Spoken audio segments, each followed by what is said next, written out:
younger, were you ever up really late doing math homework and it would end in an epic screaming battle about how this is not the way you're supposed to do it? Everyone is red in the face, huffing and puffing, and zero gets accomplished.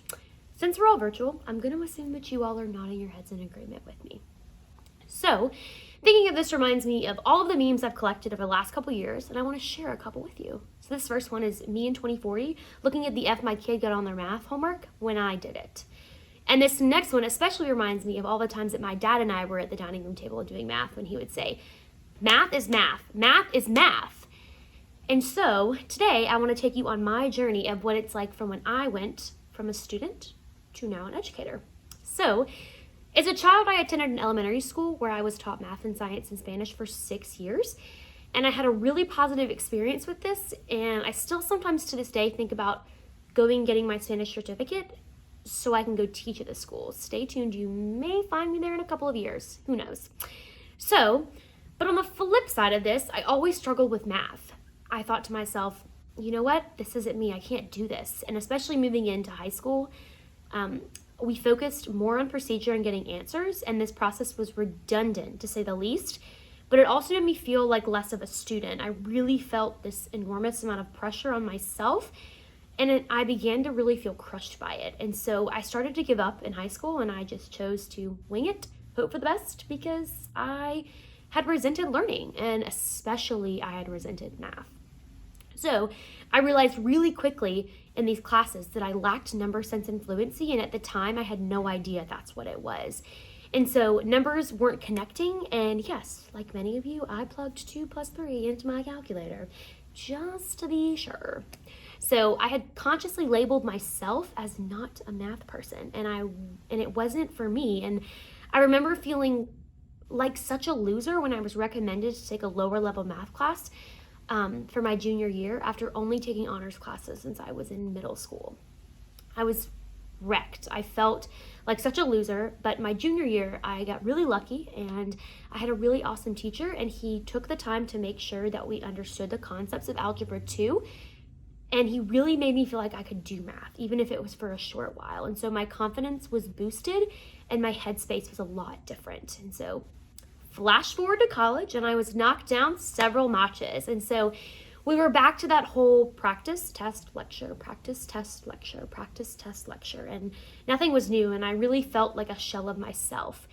And I thought, how can I teach math to others when I can't even do this myself? So this image is actual footage of me having a breakdown in the library around midnight one night. And at this time of my college career, I can only assume that it was over me having to do math. And some of the assignments my math professor would have us do. But before you judge me, we all know this has all happened to you, and mine just happened to be photographed and then put out there for everyone to see. I felt really inadequate and even considered dropping the ed major for a while because of this, because I felt that I could not teach math. I couldn't do it. We had 2 semesters of our math methods class, or in layman's terms, how to teach math to kids. And I want to make this abundantly clear. Teaching math to kids is so different from learning math. The mental process behind it is absolutely different. And it's kind of like being told you can only use your non-dominant hand for the rest of your life. And these 2 classes here at Furman are taught by Dr. Casey Hawthorne, who is a professor of mathematics. And one of the first activities we ever did was looking at this traditional algorithm of subtraction and addition, and I will never forget it. So we were asked to explain if the 1 in the addition and subtraction problem were the same, they represented the same process, and did they serve the same purpose? Spoiler alert, they are different. So throughout this class, we started to participate in these activities, and they really helped us to form our own number sense and fluency. And just like doing this one's task, every single day I started to feel a little bit better about my ability to teach math. And Dr. Hawthorne encouraged us to really reframe our thoughts about who we are as mathematicians and who we are as teachers as well. And so we were told to tell ourselves that we are mathematicians and we can do these things. And as we worked on learning and participating in these activities and doing them as a group, I started to develop a better number sense, and I really started to develop a soft spot. So with each activity we did, I gained confidence, And some of these activities include number talks, choral counting, and quick images, which helped us to build our own fluency and number sense. So these activities are designed for students to participate in mental math strategies, and then while also encouraging whole group conversations. Seeing the positive reaction that my students have had to these activities has really made me crave the excitement to continue doing them and to really think of myself as a math person. And my identity in that has changed as a whole. And I am a math person, and so are my students, and that's important. Throughout my college career, I have had the pleasure of working at an after-school program and done some private tutoring in addition to my field placements. One of my placements was strictly for us to work with a small group of students in implementing these new strategies that we have been learning. So the goal was for us to strengthen mathematical fluency, boost student self-confidence, while also giving them a positive self-identity when it came to math. Before we interviewed them, we started to role play and do these different things to help us prepare and to just do a little bit of background on these students and see how they're feeling. So before this, we did some role play to help us understand what it would be like to interview these students, and nothing could have ever prepared me for what came out of the student's mouth. We'll call him Carter. So we asked Carter, how do you feel about doing math? What do you think about that? Carter said, I feel like a demonic spirit is inside of me screaming. Wow. What do you do? How do you respond to that? My partner and I, we just kind of looked at each other in utter and complete disbelief. I mean, this kid hated math more than I ever had in my entire life, and he had an extremely negative view of himself and an extremely negative view of himself when it came to math especially. Another example is from when I was working with one of my favorite kiddos, and we'll call her Jade. So Jade and I have been working together for a while. Every time we start to work on math, she immediately would start to cry. And she would just shut down and say, I can't do this. Math is too hard, and she doesn't know how to do it. And so her actions reminded me a lot of sadness from inside out when she would just melt into a complete and inconsolable puddle. Jade said our teachers moved too quickly. They always marked her answer wrong. And again, she had a very negative self-view of what it was like to be a mathematician and have herself connected to math. Another student I worked with was having very little understanding of what it was like to do a division strategy. Her teacher taught her earlier. So she came to me in the afternoon, and we just were working on this, and I took it upon myself to teach her a new method that I thought would be helpful. And she really got the hang of this method and was really excited to go the next day back to school. But instead of this, her teacher emailed her mom and asked her mom to ask the tutor to stop teaching her different methods than what was being taught in school. And so I was completely shocked, completely. This teacher shut down her ideas and this child's confidence in a simple one-handed swing. So her mother said that she was crying all afternoon because she had to sit out at recess to completely redo the homework that they had done the day before. And she was absolutely devastated. And so telling you all of these horror stories, I tell you this because I want to tell you about some of the amazing work I've been able to do with my students thus far this year. So I'm currently placed at a local elementary school here in Greenville, and I work with multiple grades, but I specifically work with fourth graders the most, and so those are my kiddos I want to highlight. If I had to sum up the basic things I see from my students, this would be it. So I've got different types of students, as most people do, and I have some who wait for someone else to say the answer so they can just nod along in agreement. I have others who look at you with a completely blank stare. And then I have those students who shout out the answer every single time, even though you've asked them not to 500 million times. And then there's that one student who's aggressively making eye contact with you and raising their hand aggressively, like the world is depending on it. And when you walk by their desk, they're talking just a little bit louder, just to be sure that you can hear them. And I know you're all extremely surprised to hear this, but that was me as a student. That's who I was as a student. So I'm sure that all of you have fallen under one of these categories at another point in time. So my question to all of you now is, what do we do with all this information? How do you teach kids when every kid is so different? Grown-ups and their kids are constantly having battles over math. How do we fix this?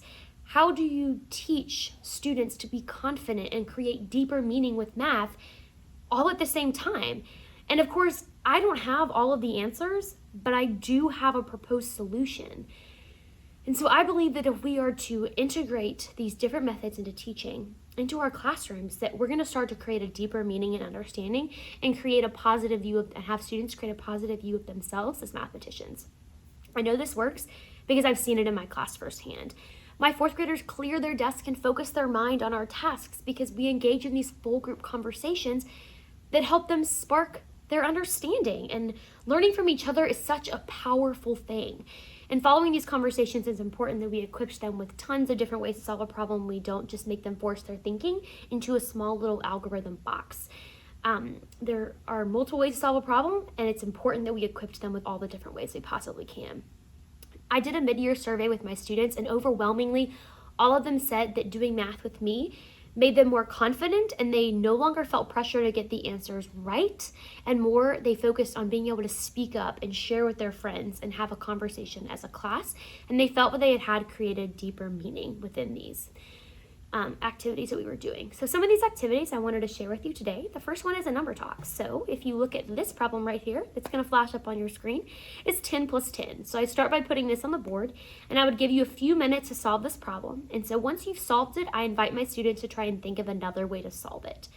Following, we're going to have a few students share out, and my students are going to turn and talk with each other and with a partner to discuss ways they have solved this problem. So we're encouraging those conversations while also honoring student thinking at the same time.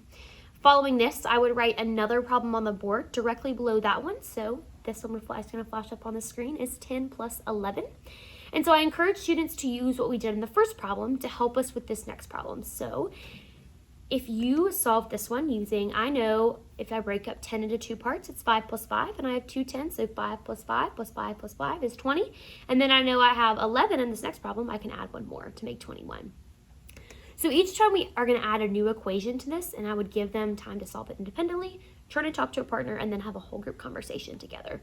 And this is allowing our students to learn from each other in the process. Another component is re-representing student thinking. So for example, some of you may have said 5 plus 5 is 10. I would write that on the board in a different color for students to be able to see that represented. It's a very key strategy for students to be able to see their thoughts put into a visual and have it actually represented on the board. Representing student thinking is a key strategy because it's allowing students to see their thinking visually and to actually see it up on the board. And so we could continue to add equations going on and on and on to see connections between the numbers, but I'd rather show you a different strategy.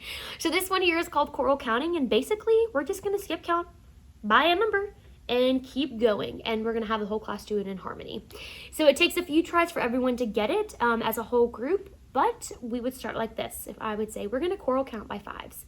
We would go 5, 10, 15, 20, 25, 30. And then we would stop and look for patterns in this. And again, students would first think to themselves, and then we would encourage turn and talks and have whole group conversations. So seeing these patterns helps students to make connections between numbers. In addition, it helps students with multiplication and creating factors and all those different types of things within these numbers. And the best part is you can literally skip count by anything. I can skip count by 2s, by 4s. I could even skip count again by 5s, but starting at 5 and going 12, 17, 22, 27, and going from there. So another strategy we use is a quick image, and here is an image of a quick image. And again, I would ask my students to tell me something about the image that you just saw flash up on the screen for a second. So this one is how many black dots did you see? And then I would show the picture again here. And then I would ask students to see if they begin to see a pattern. And so, of course, you guys are probably beginning to see a pattern here. But it doesn't just have to be done with dots. It can also be done with real-world things like these Barbie shoes. So we can look at a fraction that is pink or how many pairs there are. In this image, we could use several different factors.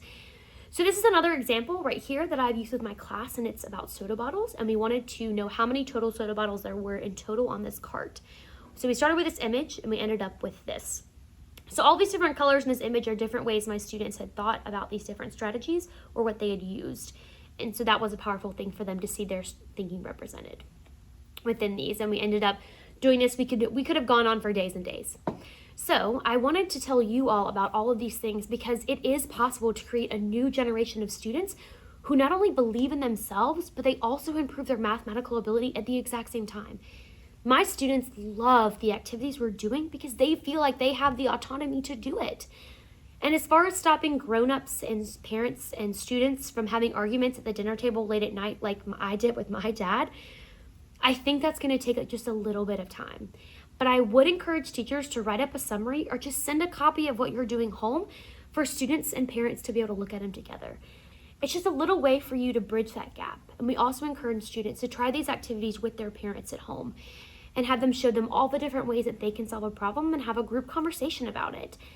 These practices that I'm practicing aren't perfect. And sometimes I walk away from a lesson thinking to myself, wow, that could not have gone worse. And I don't think that they got anything from that, is something that I think to myself all the time.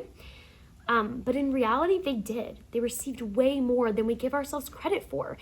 And it's imperative that we begin to integrate these different things into our classroom.